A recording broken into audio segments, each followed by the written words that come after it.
Denzel Washington has long stood as one of Hollywood's most unshakable symbols of compassion, discipline, conviction, and faith. For more than 4 decades, he has remained a monument of integrity and artist who turned pain into purpose, silence into strength, and adversity into a foundation of character. From the righteous fire of Malcolm X to the cold ruthlessness of Training Day, from the sorrowful dignity of Fences to the quiet power of Glory, Denzel Washington has done more than act. He has redefined what it means to be a man of principle in a world built on temptation, illusion, and compromise. He rose from a fractured home and a childhood lined with uncertainty, carrying nothing but instinct, discipline, unwavering faith, and the fire within his soul. Millions admire him, yet few understand the losses, wounds, and silent battles behind the glory. And now, as he approaches 70, many wonder what truly lies behind the man who turned suffering into greatness and pain into light. It is heartbreaking to imagine that one of Hollywood's most disciplined and centered men grew up in a home that quietly fell apart. That breaking point, held in silence, became the beginning of his lifelong battle with pain, faith, and the need to create something better than what he had known. Denzel Washington was born on December 28, 1954. In Mount Vernon, New York, a working-class town just outside the sparkling skyline of Manhattan. In the 1950s and 60s, Mount Vernon was a place where faith and hardship lived side by side, close-knit Black community surrounded by struggle, hope, and the resilience of everyday people. His mother, Lenny's, was a determined and loving woman who owned a modest beauty salon on Nellwood Avenue. The hum of hair dryers, the scent of hair dye, and the chatter of customers filled the air every day as she worked tirelessly to provide for her 3 children, David, Denzel, and little Loris. Her hands were rough from work, her voice steady, and her love fierce. His father, Reverend Denzel Hayes Washington Sr., was a Pentecostal minister and a city worker. He was stoic, strict, and believed deeply that salvation was earned through discipline and obedience rather than affection inside their small home. Prayers were consistent, sermons were familiar, and faith was constant, but tenderness and warmth were scarce.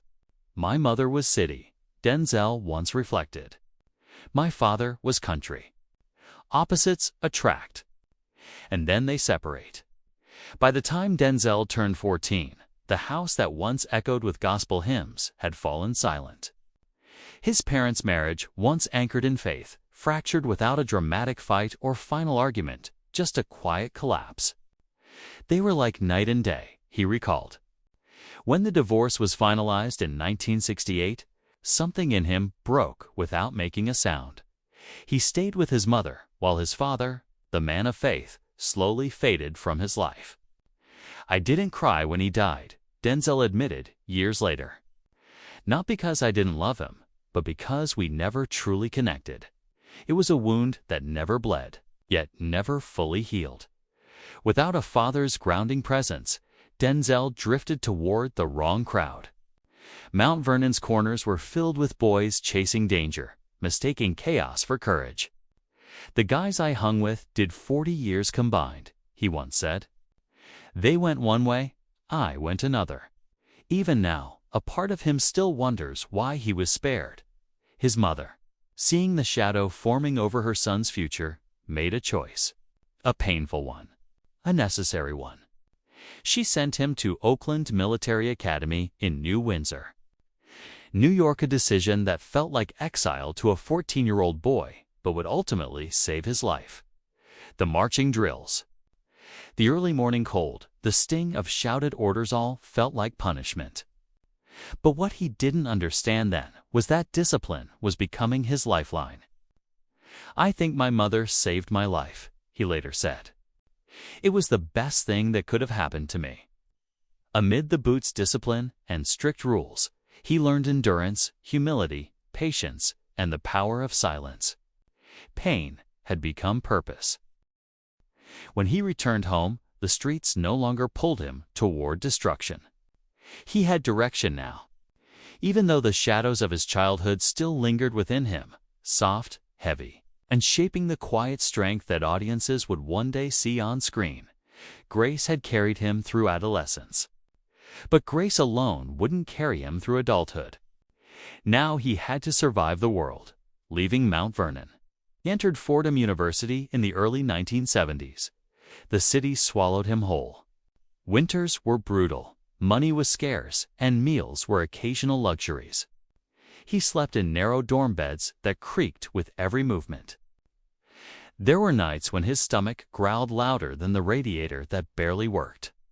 He drank weak cafeteria coffee to stay awake, and sometimes pretended he wasn't hungry as he inhaled the smell of food he couldn't afford.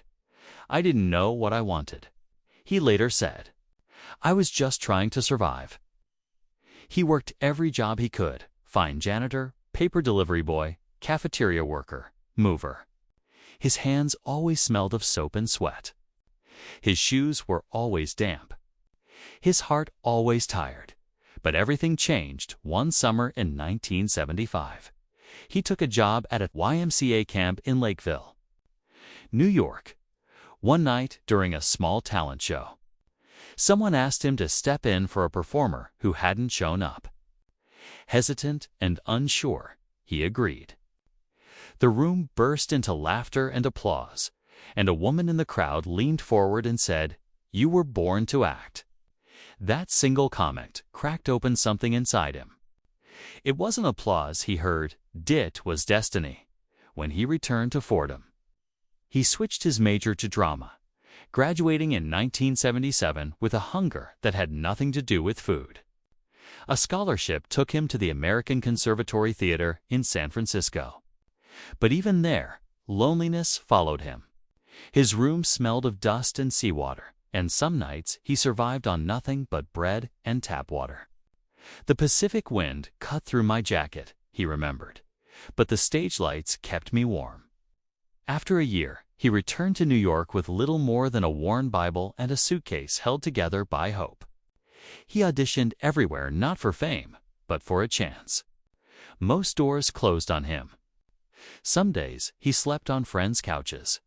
Other nights, he sat in waiting rooms long after auditions ended, too exhausted to leave. "Every no felt like a door slamming shut on my future," he said. But faith kept me knocking. His first break came in 1977 with Wilma, a modest TV movie. The pay was small, but it was enough to keep him standing. Then Saint Elsewhere came in 1982, and the world finally looked his way. His rise wasn't fast. It was steady, layered with hunger, faith, purpose, and fire. With every film that followed Cry Freedom, Glory, Malcolm X, The Hurricane, Philadelphia, he didn't just perform. He excavated truth from pain. Every tear and every pause came from someplace deeper than technique. By the time training day arrived, Denzel had become a force. A man who could portray corruption, yet preserve humanity beneath it. But behind the triumph was exhaustion, 16-hour days. Scripts weighed down with emotional intensity. Nights rehearsing lines until they trembled with truth. "Every victory costs something," he said. "You pay for it in time, in sleep, in peace." In 1986, he faced a moment that tested not his talent, but his soul. He was offered a lucrative role, prestigious, highly visible, and deeply compromising.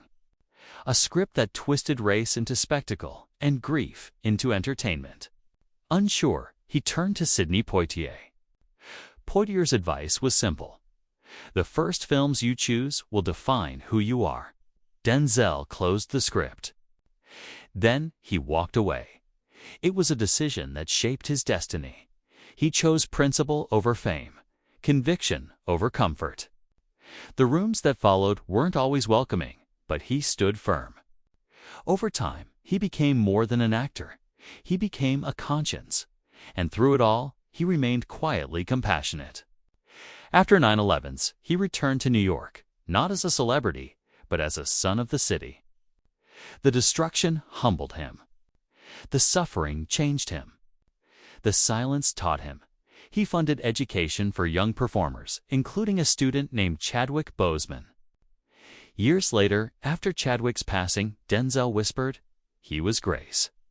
Even the rumors that once circled him never unsettled him. "I take care of myself," he said simply. You clean the body to clear the mind. Now, as he stands at the summit of his craft, he no longer chases greatness. He carries it quietly. Greatness for him was never about being admired. It was about being true when no one was watching. But if his career defined his legacy, his marriage defined his heart. He met Pauletta Pearson on the set of Wilma in 1977, long before the red carpets and awards. She was elegant, talented, and grounded. Fate brought them together again months later in Atlanta, where they ended up seated side by side during a play. "That's when it started," he said. On their first date, she reached for the check before he did. She paid. He laughed. "That's when I knew." They married on June 25, 1983, in a small chapel filled not with cameras, but with faith. Their first apartment was tiny. Rent was late more often than not. But Pauletta played hymns on their second-hand piano while Denzel rehearsed in the corner. Their dreams were still invisible, but they believed in them. When their son was born, Denzel held him close and whispered, "Someday I'll make you proud," as fame began swallowing his time-cry freedom. Glory, Malcolm X Pauletta carried the weight at home. She cooked, taught, prayed, healed, waited. "My wife did the heavy lifting," he admitted. "I worked, but she raised the kids." When distance strained the family, she held them together with patience and prayer. They renewed their vows in South Africa in 1995, surrounded by their children and the blessing of a second beginning. In their home, faith replaced arguments. Prayer replaced pride. Love replaced distance. Through the years, Pauletta became the quiet rhythm of his life. And Denzel, finally understanding the balance between legacy and presence, began choosing home as often as work. Now, in the peace of their Beverly Hills home, mornings begin with scripture and piano notes. Evenings end with gospel music and grandchildren. Chasing fireflies in the garden, the noise of Hollywood is far behind them. The secret? He's asked often. He smiles. Faith. That's the glue. Behind the legend stands the woman who loved him through every storm. Every absence, every triumph, every return. He often steps outside late at night, looks toward the endless Los Angeles sky, and whispers, "Thank you," because he knows it wasn't fame that saved him. It wasn't success that defined him. It was love. Quiet, patient, enduring love, and the vow he made to never repeat the silence of his childhood became the foundation of the home he built. Denzel Washington was on the set of Malcolm X in 1991, dressed in the robe of a man preaching revolution, when someone quietly pulled him aside. His father, Reverend Denzel Hayes Washington, Sr., had passed away. There was no warning, no final moment, and no chance to say goodbye. The world saw an actor preparing to deliver one of the greatest performances in modern cinema. Behind the camera, he was simply a son who did not know how to grieve. His father had always been present, yet distant, stern, disciplined, and consumed by work and scripture. "We never played ball," Denzel once said. He worked all the time and preached on weekends. That was life. Their home had no embraces, no shared jokes, only Sunday sermons and the steady rhythm of his father's footsteps leaving for church. So when the call came, Denzel didn't cry. He didn't cry at the funeral either. "Not because I didn't love him," he later admitted, "but because we never truly connected." Those words were not cold. They were the confession of a son realizing that the pain created by silence can last longer than death itself. In the weeks that followed, he moved through life, mechanically lights, cameras, scripts, performances while something inside him shifted. As he stepped into the role of Malcolm X, shouting for justice and demanding truth, he poured emotions onto the screen that he could not speak in real life. Colleagues assumed he was staying in character, but the truth was quieter. He was mourning through the roles he played, sometimes alone in his trailer. He would stare at his reflection, the preacher's son wearing the face of a revolutionary, and whisper, "I wish we'd talked more." That simple sentence hung in the air like a prayer offered too late. Years later, he came to understand his father's love. It had been silent, steadfast, and hidden behind duty. The man who never said "I love you" had still laid the foundation beneath his son's entire life. Denzel told students once, "Your parents won't always show love the way you expect, but one day you'll see it was always there." That realization became his redemption. He never got the chance to say goodbye, but he found a way to say thank you through. The man he became, life, seemed to give him a second chance at connection. When he teamed up with Whitney Houston on The Preacher's Wife in 1996, she was a voice that could lift heaven itself.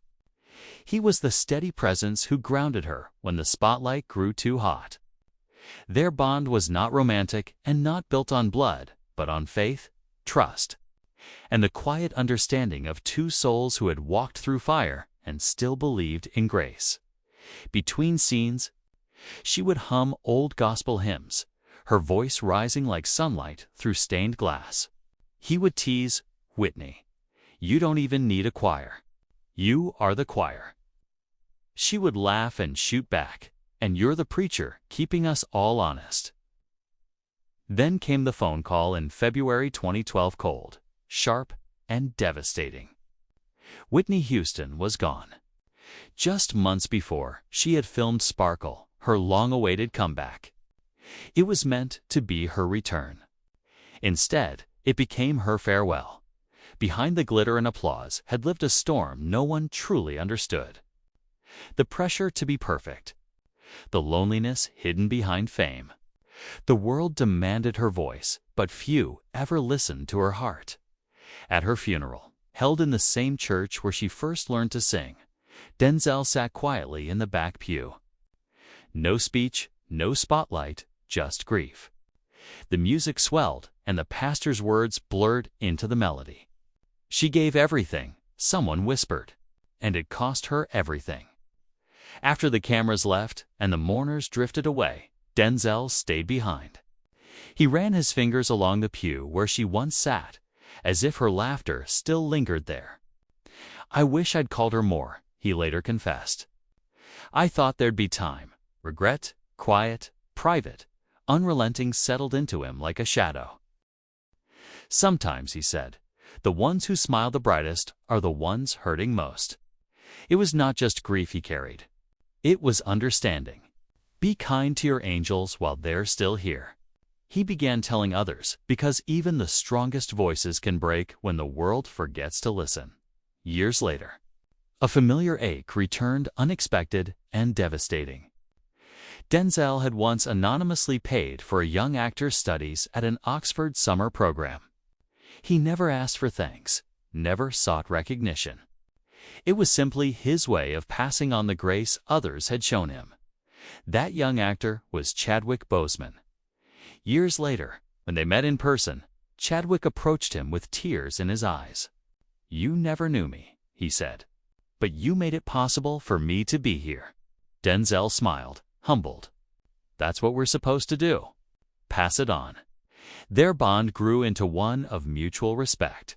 At the American Film Institute tribute, Chadwick declared, "There is no Black Panther without Denzel Washington." The audience erupted in applause, but Denzel simply bowed his head. Yet, while the world celebrated Chadwick's rise, he was fighting a hidden battle, cancer, carried silently with unimaginable strength. Between takes, he would sit still, breathing slowly, conserving energy that slipped away piece by piece. He endured surgeries, treatments, exhaustion, and pain. And still, he gave the world performances filled with grace and fire. He told no one. Not even Denzel. In August 2020, the news broke. Chadwick Boseman was gone at 4:03. Denzel sat frozen, the phone slipping from his hand. He carried it all in secret, he whispered later. And I never knew. The guilt felt sharp, the silence haunting. He had once helped a young man's dream take flight but could not save his life. At the private memorial, a gospel choir sang "Take My Hand, Precious Lord," the same hymn from Whitney's funeral. Denzel closed his eyes. "That's the thing about angels," he murmured. "They never tell you they're leaving." If the loss of friends shook him, the loss of his mother nearly broke him. Lenny's Washington was not just a mother. She was his compass, the one who kept him off the streets. The one who sent him to military school to save him from a path that had already taken so many boys like him. At 14, he thought she was giving up on him when she packed his suitcase. Years later, he realized she was saving him. Every disciplined role he played, every quiet choice he made, began with her. Even when fame came, he called her every Sunday. She scolded him when he called late. She listened when the world grew too loud. She didn't need much, he said. She just wanted me to walk right. When she passed, he couldn't say she died. He said she went home. He still heard her voice in the morning silence. Still brewed 2 cups of coffee out of habit, one of them untouched. Now he wakes early, reads the Psalms she loved, and watches the sunrise. "You were right, Ma," he whispers. God did have me. After losing so many of the people he loved, Denzel began to notice the quiet reminders of age. The ache in his hands, the stiffness in his knees, less pain than memory. In 2013, he underwent a routine heart procedure. Just maintenance, he joked. But in the quiet of the hospital, surrounded by machines and antiseptic air, he felt something unfamiliar. Vulnerability. His mother had told him, "Take care of your heart." It's where God speaks. For the first time, he truly listened. Recovery was slow, almost sacred. The first sunrise he saw afterward felt like a second chance. He didn't think about scripts. He thought about his children, his wife's laughter, the warmth of family. On the set of The Equalizer, years later, he worked through exhaustion with gratitude rather than pride. He now walked beside time instead of running from it. A faint scar on his chest reminded him, slowing down was not weakness. It was wisdom. At 70, Denzel stands as one of Hollywood's most enduring legends. His net worth, $300 million, tells one story. But the life behind the gates of his Beverly Hills estate tells another. His home is warm, filled with books, family photos, and the scent of grilled food drifting through open windows. His cars are expressions of craft, not excess a Rolls-Royce Ghost. A Range Rover for family drives, an Aston Martin for quiet joy, and an unassuming Audi for everyday simplicity. You can't take it with you, he says, but you can pass it on. He has donated millions, usually quietly, to the Boys and Girls Clubs of America. Fordham University, Wiley College, the Nelson Mandela Children's Fund, and veterans organizations. He does not seek recognition. If you're going to give, he says, give quietly. The good will speak for itself, but his greatest legacy sits at the dinner table. His wife Pauletta, his partner of over 40 years. His children, each forging their own path in storytelling. And grandchildren, who run barefoot across the lawn where he once rehearsed lines under moonlight. He still works. Not for fame, but for purpose. He mentors young actors, reminding them that the real success is not applause, but integrity.